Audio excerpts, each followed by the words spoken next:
The notion of a white Christmas was popularized by writings of Charles Dickens. The depiction of a snow-covered Christmas season found in the Pickwick Papers of 1836, A Christmas Carol in 1843, and his short stories was apparently influenced by memories of his childhood, which coincided with the coldest decade in England in more than a century.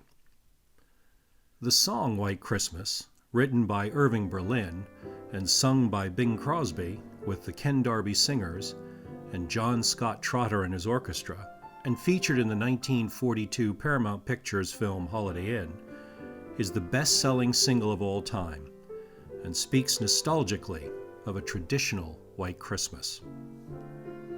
As Berlin recalled in the Los Angeles Examiner in December of 1954, I wrote it for a review I intended producing, changed my mind, and put it away until it was used in a Bing Crosby picture. At the time, I had no idea White Christmas would be a perennial hit, or that Paramount would add to its popularity with a movie of the same name. When the first song became popular, I attributed it to the war and the fact that Christmas means peace. I felt that since people were singing it, I ought to write another verse. But I couldn't do it. New words would not come. Initially, the song seems to have sprung from simple homesickness. Berlin originally gave the song an introductory verse about the dislocation he felt in Hollywood, a place that rewarded his work richly, but made him miss his native Manhattan acutely. The sun is shining, the grass is green, the orange and palm trees sway. There's never been such a day in Beverly Hills, L.A. But it's December the 24th, and I'm longing to be up north. According to Erskine Johnson, who wrote for the Los Angeles Mirror, again in December of 1954, the melody was composed in August of 1938, then left on a shelf for 4 years, actually only 2 years, until Berlin was signed by Paramount to write Holiday Inn. Berlin told Johnson, "I took it off the shelf and polished the lyrics a little, and went to Bing's dressing room at Paramount to get his okay on all the songs for the picture. I was nervous as a rabbit smelling stew. I sang several melodies, and Bing nodded quiet approval. But when I did White Christmas, he came to life and said, 'Irving, you won't have to worry about that one.'"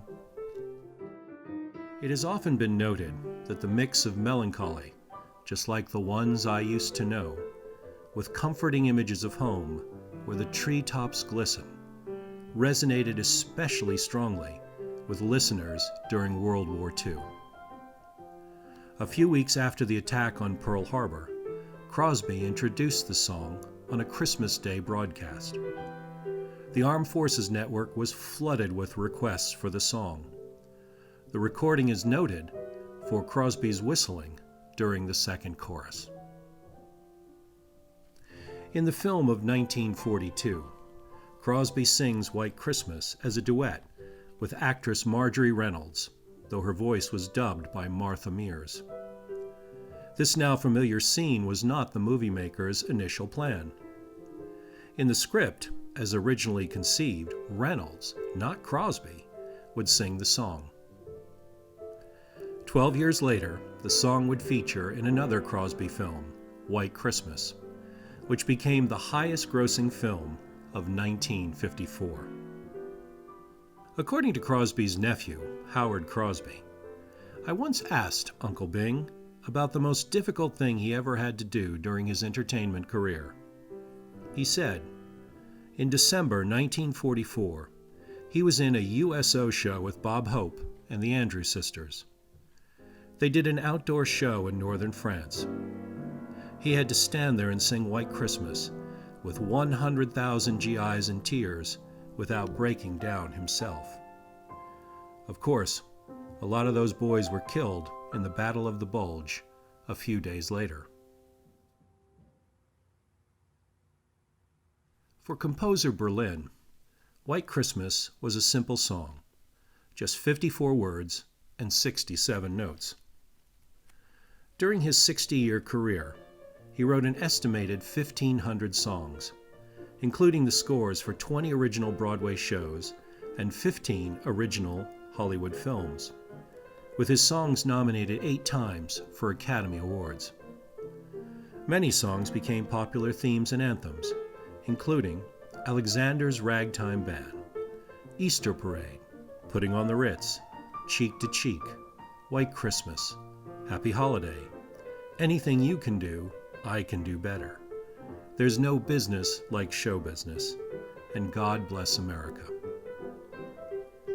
Over the years, Irving Berlin was known for writing music and lyrics in the American vernacular, uncomplicated, simple and direct, with his stated aim being to reach the heart of the average American, whom he saw as the real soul of our country. In doing so, said Walter Cronkite at Berlin's 100th birthday tribute, he, quote, helped write the story of this country, capturing the best of who we are and the dreams that shape our lives. An interesting piece of trivia surrounding White Christmas. Berlin is the only Academy Award presenter and Academy Award winner to open the envelope and read his or her own name for White Christmas. This happened in 1943. The result was so awkward for Berlin, since he had to present the Oscar to himself, that the Academy changed the rules of protocol the following year to prevent this situation from ever arising again. Irving Berlin died in 1989 at the age of 101. Composer George Gershwin called him, quote, the greatest songwriter that has ever lived. And composer Jerome Kern concluded that, quote, Irving Berlin has no place in American music. He is American music.